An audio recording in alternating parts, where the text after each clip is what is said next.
Today's class will discuss about the biomagnification and bioaccumulation. In layman terms, first I will give some examples. What is a food chain and what is a food web? Food chain is the simplest form of food web, no doubt about it. There is a trophic level, energy trophic level. In first level you have a grasses. Yes, pyramid. I am talking about the pyramid, energy pyramid. In first level you have a grasses.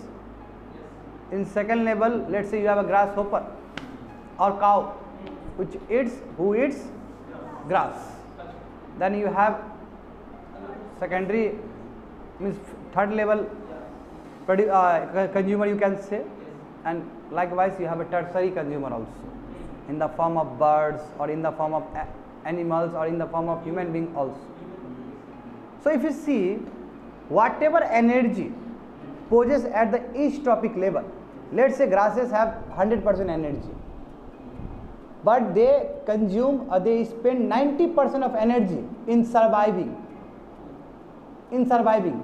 Only 10% energy go to next level, and that 10% energy becomes the 100% energy of the second level, and they also consume 90% of energy, and then only 10% energy goes to the next level. So as we move from the lower to the higher, energy decreases. That is the pyramid. That is the energy pyramid. And it is a very basic thing about the food web or your food chain. Food chain is the simplest way of food web, but food web is a very, very complex, because on grass many animals are dependent, many species are dependent. We cannot say only grasshopper depends on the grasses. Cow, giraffe, other zebra also depends on your grasses. So food web is a complex process of your food chain. Simple thing. Now relate this thing with your biomagnification and bioaccumulation. Bioaccumulation and biomagnification. You see, biomagnify. What does it mean? Magnify. Let's say any pollutant, Ramanan ji, let's say any pollutant enters at the first level. There is a no use of pollutant. Because pollutant is a wastage. There is a lot of difference between pollutant and energy, because we have seen 100% energy, in 100% energy, 90% energy being used by your grasses to spend their life for survival. But pollutant cannot be used. So 100% pollutant can be transferred to the next level. From there it can be transferred to the upper level. And likewise, pollutant get accumulated and it becomes biomagnification. First one. Are you getting me? So biomagnification, where pollutants got magnified, because there is no use of your pollutants in each level. That's why it transmits 100% to the next level. And you know that in second level you have a less species, in third level you have less species as compared to the second level, because you can compare with the climax community like your forest. Forest have large grasses, large trees, but what about the animals that directly depend on the forest? Very less as compared to the grasses. What does it mean? It means whatever pollutants are on the first level, that concentrated more in the second level, and in third level you have less species, so concentration become more and more as level progresses. So it is a serious problem. And what is a bioaccumulation? Then what is a bioaccumulation? Bioaccumulation means it does not necessarily that pollutants direct enter from the first level to the second level. Bioaccumulation can be, means pollutant can enter in third stage directly also, in second stage also, in the first stage also. That is your bioaccumulation. Entering into the trophic level is your bioaccumulation, and from one level to the another level, that is your biomagnification. And remember one thing, pollutant does not decreases with the trophic level. Actually it increases, because the less number of species at the each trophic level as we go forward, from down to up. Hope so you understand everything. That is the basic funda of today's class. That is a biomagnification and bioaccumulation. You see the diagram? Yes, diagrams you can see. Producer 10,000 kilocalorie. Now you see 10,000 calorie being used, 90% being used. Whatever energy we have, that means 10% energy goes to the primary consumer. You see 1,000 kilocalorie. Now 10% of 1,000, that is 100 kilocalorie, go to your secondary consumer. Now 10% of 100 kilocalorie, that is a 10 kilocalorie goes to your tertiary consumer. Yes, have you understood the funda of 10% energy being transferred to the each level, upper level from the down?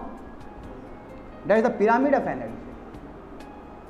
Now you see producer, primary consumer, secondary consumer, tertiary consumer. Likewise, you have a food web system or you have food web chain system. Food web is a complex process of food chain. Definition. You see definition, trophic level. Yes, now you can understand easily. Trophic level are the representation of various energy level in an ecosystem. Very easy, because at smaller level, at lower level you have more energy, and as we progresses from down to up, energy level decreases. The trophic level in an organism is the position it occupies a food chain, correct? Whether the animal belongs to the primary consumer or whether animal belongs to the secondary consumer, whether species belongs to the tertiary consumer, it depends.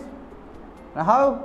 That's why trophic level fix in which level organism live. And it is a very important to understand the niche requirement also. I told you in my previous class, niche requirement. What is a niche? Special function. And every organism have very, very different niche. So it also determines your niche requirements. Now we will see the biomagnification, as I told you. You see at the you can see from the diagram. Yes, let's say you have a contaminated level from the, let's say from the phytoplankton. Some pollutant enters at the primary level. Phytoplankton is the primary level. Now when fish thrives on it, pollutant enters the fish. Now other fish, big fish, pollutant increases. Now big fish, pollutant more increases. You see diagram. Pollutant increased more and more as we move from lower level to the higher level, because species at the higher level from the ground level decreases because of the energy, because of the low energy. It refers to the tendency. Yes, you can understand easily. It refers to the tendency of pollutants to concentrate as they move from one trophic level to the higher one. Very easy to understand.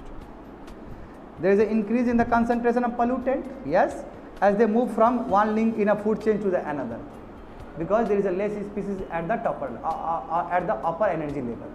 That's why pollutant get concentrated, and it is called your biomagnification.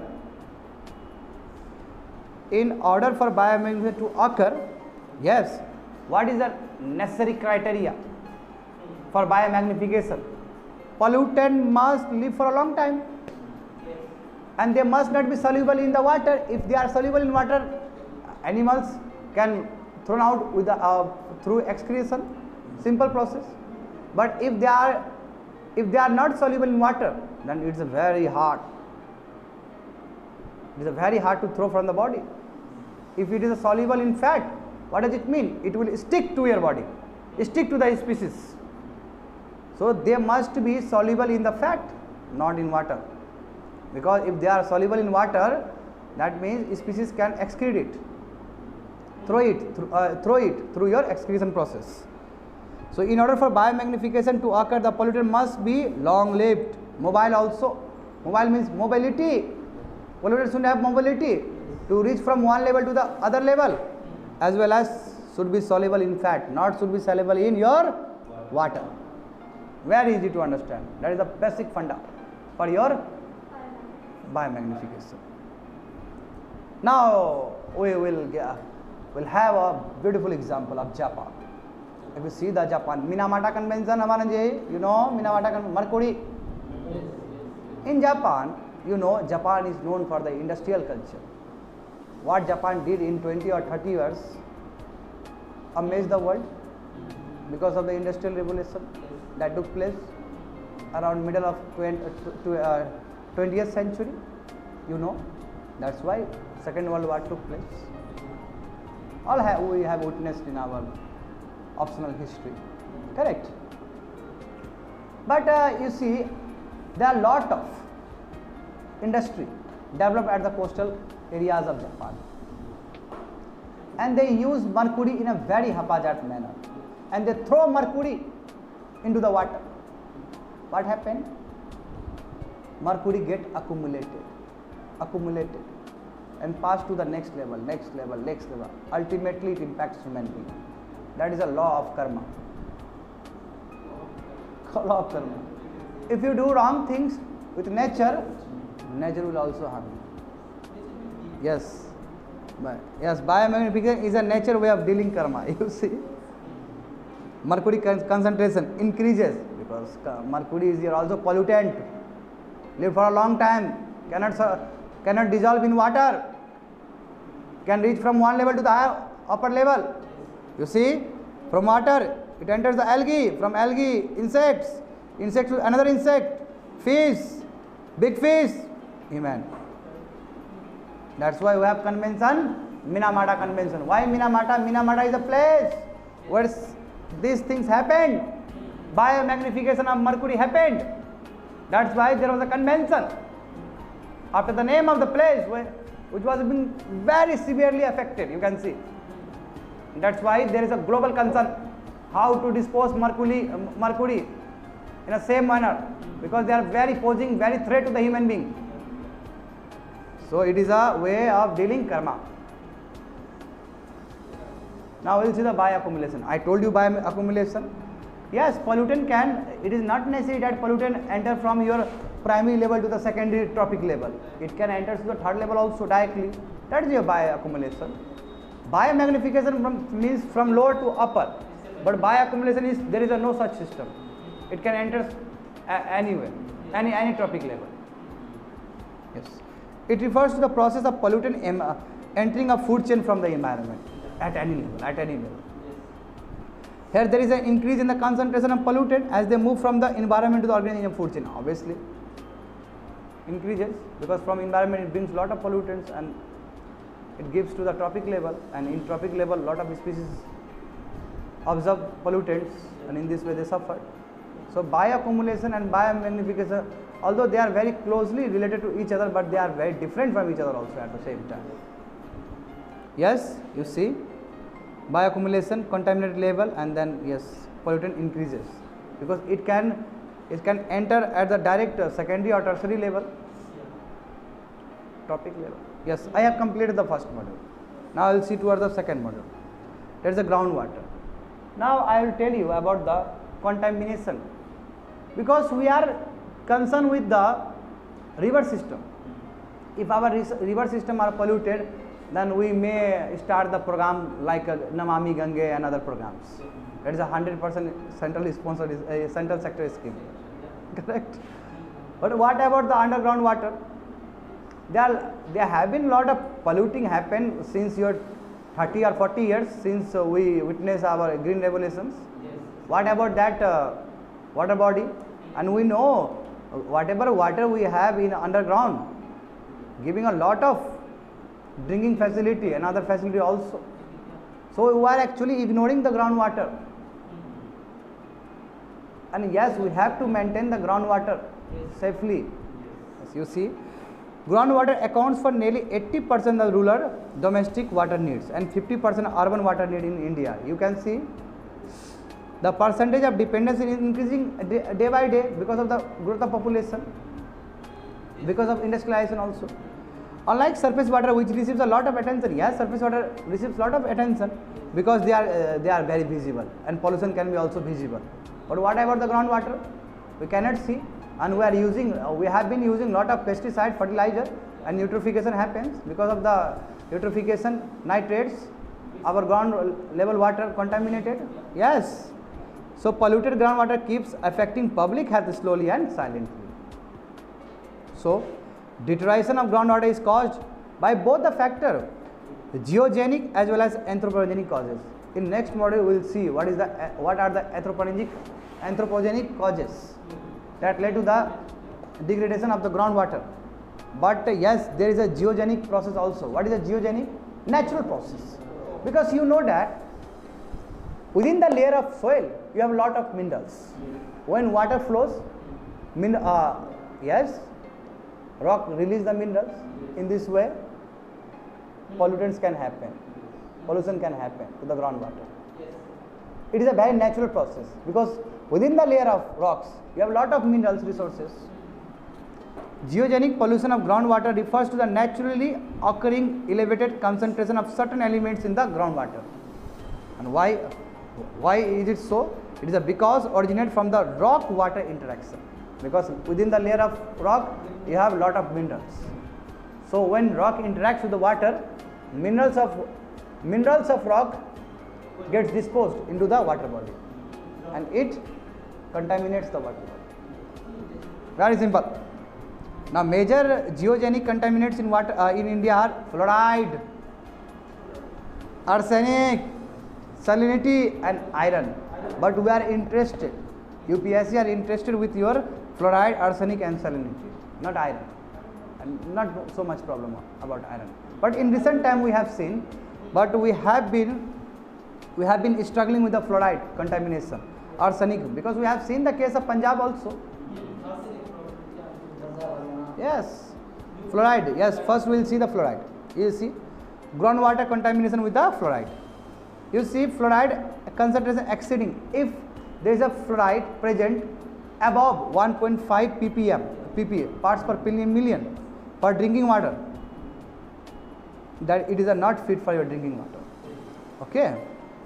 And yes, there are many districts in many states which reported that yes, there are lot of excess of fluoride, that means above 1.5 ppm. You see the states like Telangana, Andhra Pradesh, Tamil Nadu, Uttar Pradesh, Gujarat, Rajasthan, where many districts reported excess levels of fluoride in groundwater as per the BIS norms. BIS, yes, Bharatiya Indian Standard, you know. Yes.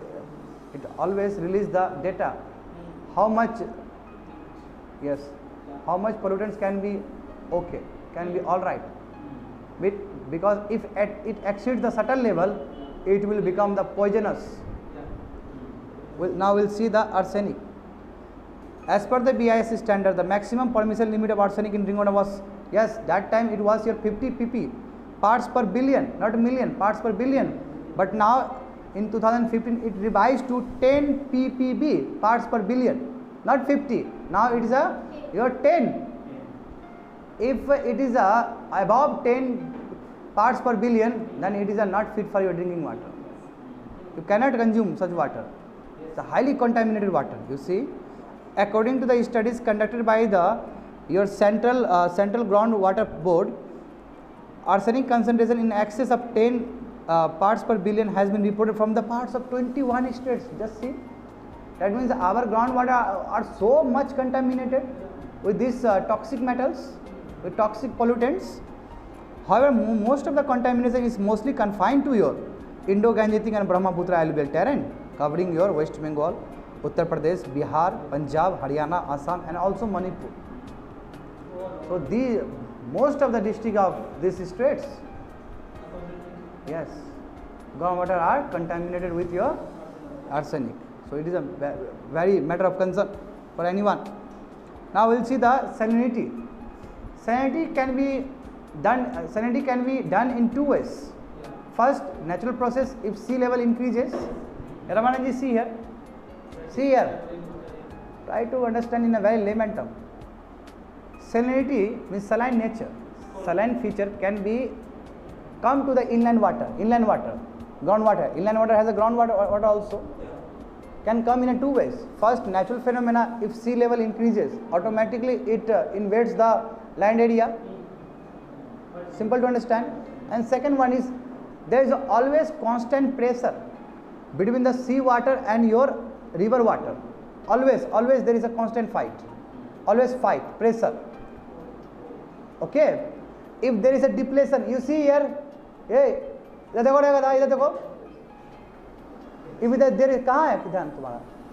there is a depletion in your groundwater aquifers, so in order to in order to fill the gap, the water from here, seawater comes, and most of the seawater will gush out to the aquifers, and it pollutes. It brings salinity to this system also. So through these two ways, water can be contaminated with salinity. Okay, it is also a big problem, and it is a geogenic problem. It happens because of the first factor, because of the rise of sea level, and second one is the overutilization of aquifers. And you can blame with government also for subsidy and other things. Yes, salinity does not cause serious health effects. Yes, undoubtedly. Salinity could be inland, caused by rock water interaction, or coastal salinity caused by the seawater intrusion. Yeah, I told you. Inland salinity has been reported mostly from the where Rajasthan, Gujarat and Haryana. Inland seawater gushes towards your inland water, and seawater intrusion has been reported from the coastal areas. Very simple to understand. Tamil Nadu, West Bengal, Odisha, Gujarat and Andhra Pradesh.